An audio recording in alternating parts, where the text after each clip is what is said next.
You are listening to the We Are West Ham podcast, and this is the Opposition View with me, Will Pugh, ahead of Saturday afternoon's game in the Premier League at Brentford. Delighted to say joining me is Mike Johnston from the Ealing Road Podcast. Mike, great to have you with us on the show. Just 1 point separating our teams in the Premier League. We're edging it just about at the moment in 9th. You're just 1.1 place below in 10th. A reasonable start to the season from you guys, I'm guessing. Obviously a little bit doom and gloom on the We Are West Ham podcast and among West Ham fans this week, given that disappointing loss at Everton in the Premier League on Sunday off the back of defeats at Olympiacos and Aston Villa as well. We've got the Arsenal game, the League Cup, coming up. So by the time this goes out, that game will have been played already. But either way, really a bit of pressure on David Moyes ahead of the game Saturday at Brentford. But how's it looking from a B's perspective overall? Happy with your start to the season? I mean, if you'd have asked us 3 weeks ago, every Brentford fan would have said no. Performances have been there. We kind of touched on it on my podcast just a minute ago. But yeah, performances have been there, but the results just haven't. We're looking at games sort of the Nottingham Forest game away from home, down to 10 men. Forest were failed to get a winner after going 1-0 up. United was just absolutely terrible. 1-0 up the whole game. Concede twice in added time.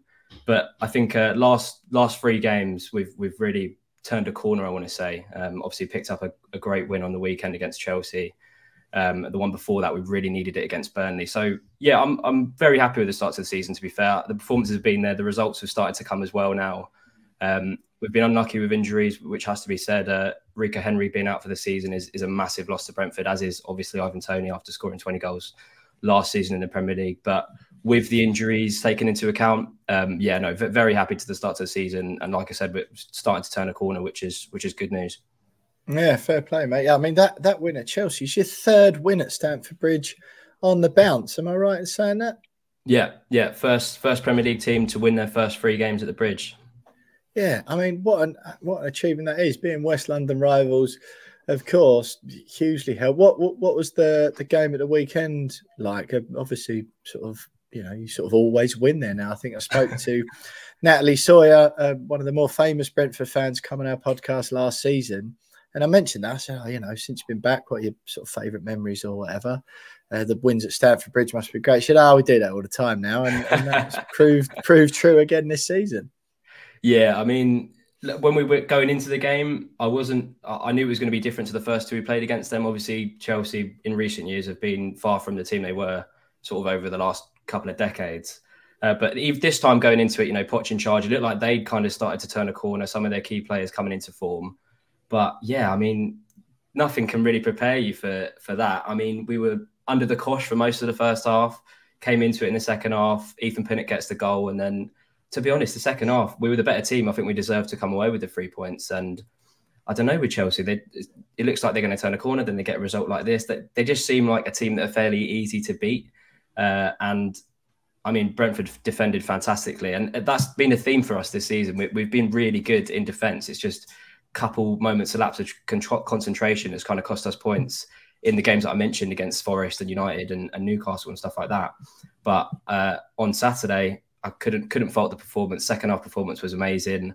Defended admirably from front to back. It was a complete performance, and obviously another 3 points at the Bridge, which is good. Good ammunition to wind up my Chelsea fans who are some of my mates. So yeah, no, it's been good at the Bridge in recent years. Yeah, quite, mate. Yeah, it was absolutely phenomenal achievement. No, plenty of teams in the Premier League would love that record, but being your local rivals as well, it's outstanding. Brentford, weirdly, at the moment, scored 16, the same as West Ham this season, the Prem. Conceded just 12, as you mentioned, improving defensively. West Ham conceded 17. Our goal difference is 5 worse than yours. Ours is -1, you're on +4. But yeah, still 1 point less. It seems it's been a bit erratic from West Ham this season, but I think fans on the whole would be quite happy given the teams that we've played, the amount of points we've got. Certainly would have been at the beginning of the season. This game then on Saturday afternoon, you highlighted this to me, but West Ham have not got a single point against Brentford since you've been back in the Premier League. 4 games played, 4 defeats for the Hammers. We did beat you at your place in the Cup, didn't we? Yeah. Guess who scored? Yeah, I know. Yeah, we'll get on to big side Benrahma in a minute. You've got a lot to answer for on that front. But what's the feeling among Brentford fans going into this game? Then obviously we're in a bit of a dodgy run. You've got that good run against us. Does that mean that you're sort of full of confidence? I think so. Yeah. I mean, like I mentioned, the last 2 games we've been really good, and West Ham have kind of gone in the other direction. So, I mean, I don't think there's not too much to say about what I'm feeling ahead of the game, just because we're in this sort of kind of run where now we're playing well, the performance is there as well, and we're coming up against a West Ham team that are out of form. So with the game on Saturday, I'm very confident. We've got Neil Maupay, who a lot of Premier League fans will know as this guy who can't hack it in the Premier League. Another one that did well in the Championship and hasn't really come off for him yet in the Premier League, but I'm expecting him to start. And in that front three with Mbeumo and Wissa, I think those are 2 players that can hurt any team in this league. So, yeah, no, I'm confident. I think with the right sort of formation, I think we'll go to a back 4. I think we'll do well, and I'm looking forward to what should be a good game. Well, look, we'll go into the sort of formations, style of play, and what you're expecting from the game a little bit later on. You've sort of mentioned him already. I have just done your podcast as well, and of the sort of 25 minutes, half an hour or so I was speaking, I think 22 minutes of those was me letting rip about Said Benrahma. Regular listeners to our podcast and watchers of our videos on YouTube will know my stance about Said Benrahma, and I just, he just hasn't worked for him at West Ham. I find him supersonic frustrating to watch, really irritating, so wasteful. And I think in a David Moyes team, that's not really, he can't really afford to be like that. He wants efficient players, not necessarily, particularly flamboyant or flary. He likes his players to run hard and be efficient with the ball when we get it. That can't be said for Said in his time at West Ham. Brentford fans, on the other hand, he's basically a god in the eyes of most of you, and I know, due to our recent chat, yours included. So you don't feel like most, or a lot of West Ham fans do, including me, that you sold us a dud, do you? No, not at all. I think you have to mention what you just said. It hasn't worked out for him at West Ham. At Brentford, he was the best player I've ever seen play for Brentford.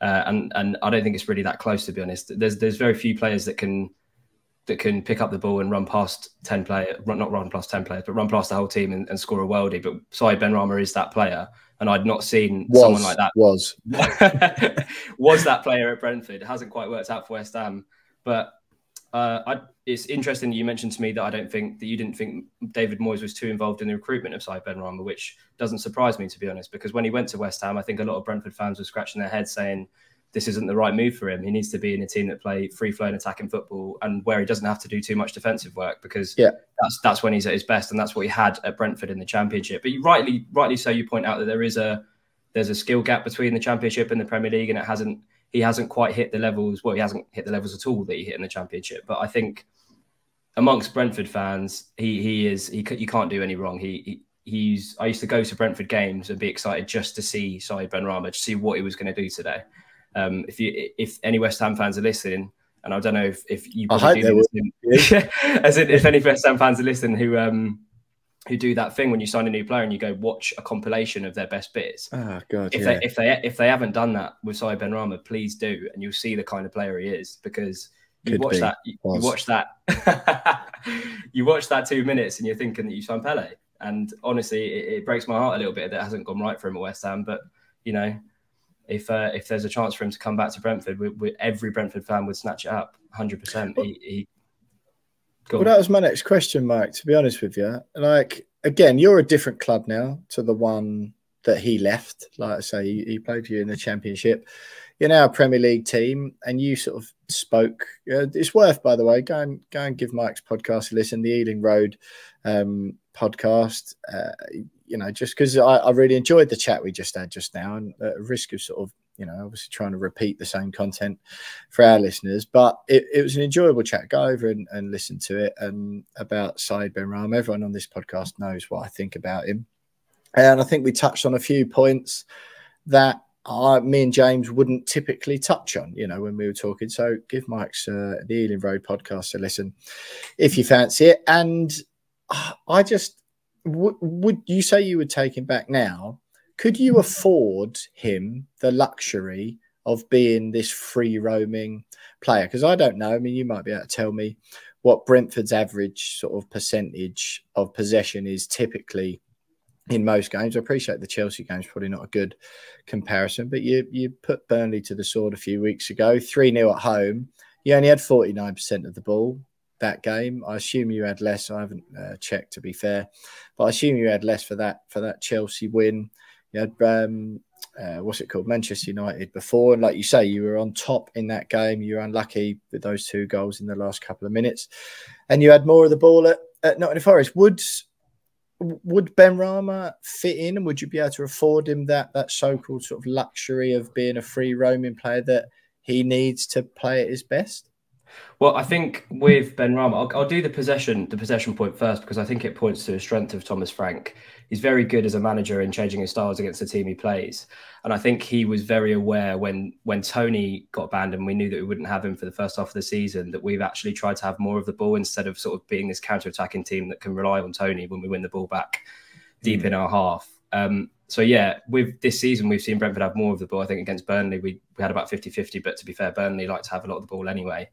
But yeah, we're quite good. I think Thomas Frank's quite good at kind of sussing out what kind of style he needs to play against who we're going to be playing against. So, for example, against the Big Six, we know that we're going to be under the cosh. He's happy to take a few chances and hope that we score, like we did against Chelsea on the weekend, and like we have done against top 6 teams since we've been in the Premier League. With regards to Benrahma, where he'd fit into that system if he were to come back, we actually used to play Benrahma on the left as a winger, but he'd still have that kind of free role in a sense that his defensive duties weren't really there. So he'd go down that left, he'd drift inside, and he'd have a free role to kind of just do what he does best. Obviously, you've not seen him do that. Whatever that West Ham, is. Yeah. Whatever that is. I don't think when you say that isn't smash crosses out directly for goal kicks when in promising positions, or blast balls over the bar from just outside the edge of the area, because that's what I think he does best. Well, what you think he does best and what I think he does best are 2 very different things. Because, I think that's apparently true. Yeah. Because I know I've got to back my boy. He's Brentford, and I will to the hilt. But I'm not. It is hyperbole. I know I'm waxing lyrical about him, but he is the mustard. I'm sorry. I'm sorry that you haven't seen it, but he is absolutely incredible on his day. And in terms of if there was any scope to get him back to Brentford, we'd bite your hand off, because I think if our front 4 had Brian Mbeumo, Wissa, and potentially Sai Benrahma in there, it would be havoc. It would be pure havoc. And honestly, I feel sorry for West Ham fans, because you've not seen what he can do. But I think, and you might not like this being pro Moyes, but I think Moyes does have to take a little bit of that burden, or the recruitment team, for bringing him in, because he's not a Moyes player. We didn't think he was going to be a Moyes player when he signed, and we can see that it hasn't worked out for him. Yeah, no, absolutely. And to be honest, David Moyes has given me the best years of supporting West Ham since I've been alive. So, I'm more than happy to watch players like Jared Bowen every week than Said Benrahma. Jared Bowen isn't particularly, he's not overly pleasing to watch, really, as in, which I think is where a lot of West Ham fans fall into the trap with Benrahma.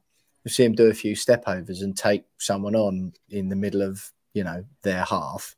But then do nothing with it. But it sort of doesn't matter to a lot of people, because he's done, he would have been on Soccer AM's Showboat that week or whatever. Whereas Bowen, you'll rarely see him do a step over. He's just really effectively good at what he does. And at driving with the ball, he's really athletic and strong. His close control's good. Then that's all he does. He just drives at players continually, does his defensive work as well. And he's a bit more machine-like. But the goals and assists that he comes up with put Benrahma to shame, quite honestly. It's just that, I just don't see it anymore. And the stats speak for themselves. The numbers that Bowen returns in comparison, which is who Benrahma's being compared against. Benrahma plays on the left, Bowen plays on the other wing. They're both inverted wingers. One produces us goal-scoring opportunities, goals and assists, and the other one's called Said Benrahma. that's sort of what he's comparing himself against. I do acknowledge that the system doesn't suit him. But yeah, sort of more frustrating now. How got a significant number of West Ham fans just seem to think he's an absolute wizard, but I think that has died off a bit this season, and I certainly wouldn't be too sorry to see him go either in January or at the end of the campaign. Look, Mike, talk to me about Brentford, because you've had those good results against West Ham, and this weekend coming up. What are you expecting from your team, like formation wise and style of play wise? You've mentioned how you adapt under Thomas Frank when coming up against bigger six teams. West Ham obviously aren't in that big six. I hate that phrase, but we're not one of those. But we're sort of still above you in the league, top half, playing in Europe, like a reasonable side. But you've got that sort of hoodoo over us last couple of years. How do you expect Frank to approach the game, both formation and style wise? Do you play five at the back, or do you stick to is it four? Is it flat four? Yeah, I'd expect him to change to a back four. We obviously went to a five at Chelsea, but I'd expect him to go back to a back four, which means a front three of most likely Neil Maupay, Johan Wissa, and Brian Mbeumo. So yeah, we're going to be more attacking. I expect us to have more of the ball than we did against Chelsea, obviously. But I mean, I think the main thing for West Ham fans to worry about is that front three. Against Burnley, Maupay didn't score. He had one chalked off from VAR, which should have been a goal, but that's a whole different thing. I think the thing that West Ham fans need to worry about is that front three, in terms of how interchangeable they are. They're quite fluid as a front three. There's not really a set position for any one of them. But Neil Maupay, especially against Burnley, he didn't play against Chelsea. He came off the bench, but against Burnley, he was really good at linking Brian Mbeumo and Johan Wissa. I think a lot of the times when we watch Johan Wissa play, he can become quite isolated, and the opinion on his performance will often go down just purely because he kind of just looks a bit lazy at times. But I think with Neil Maupay in the team, he's actually deceptively good with his hold-up play, despite not being the biggest. And we're waiting for a Neil Maupay goal. He's due one. He should have had one against Burnley, so I wouldn't be too surprised if he scores. In terms of in midfield, Matthias Jensen is having a break. Well, I say breakthrough season. He's been really good the last two seasons, but we've had him for a few years now, and in the last two seasons especially, he's gone on levels. He's our creative maestro in midfield, and he's someone that can pick a pass. He can control the game when he wants to, and he's also got a bit of skill in his pocket that can beat a man as well. And I mean, defensively, I hate to. I'm talking about us like we're fucking about to win the league, but defensively, we have been pretty good. We have been pretty good, and we've got good defenders. Obviously, Rico Henry's a big miss, but Aaron Hickey's really stepped up this season.